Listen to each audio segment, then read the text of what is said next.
This is an important conversation that we have. We're very lucky to have the director come down on this level. Obviously, we are still a very small state. We have about 5 million people in our state. Pockets of our community are very rural in nature. And so to make sure that we have a good understanding of the process and maybe even give some thoughts or suggestions on how we make sure that people get counted. Because that count represents so many different things, and the bottom line is that count has a lot to do with funding. And so it's important that we make sure that we get an accurate count. We're counting everyone in your household. Even if you don't have legal responsibility or custody of the child, if the person's in your household for an extended period of time, usually residing there, we want them counted. And remember, we're producing a number at the end. Some people feel, well, maybe the parent really should be looking at their child, but I'm doing this as a family friend or member of the family or whatever. We just need the people counted.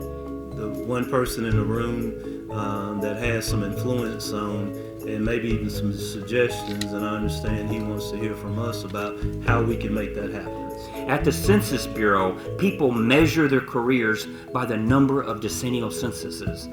And we've had a number of people that this is their fourth or this is their third decennial census, and I've met 2 people working with us. It's their 7th decennial census. So these are people in their 80s, and they come back every 10 years. So these are temporary and term appointments sometimes. Many people who have retired from the Census Bureau, they can't wait to come back and participate in the big count. And so that's where we are. We're preparing for the big count. We had a big event in the nation's capital on April the 1st, 1 year out from the official census day, which is April 1st, 2020. And we're really on track for a very successful census.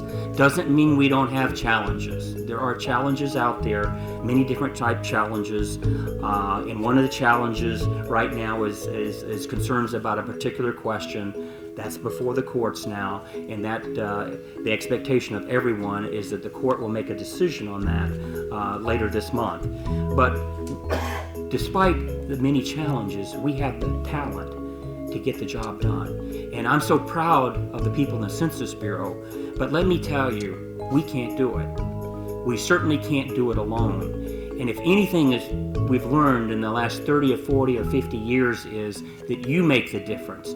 You're the trusted voices. You're the partners. You're the stakeholders. You're the people that really get the job done. So if people have fears, if they have concerns, or if they just, for whatever reason, not thinking about the census, we're counting on you. You're our partners. They're going to look to people and figures that they respect in the leadership, in their churches, in their local governments, in their communities, in their family members.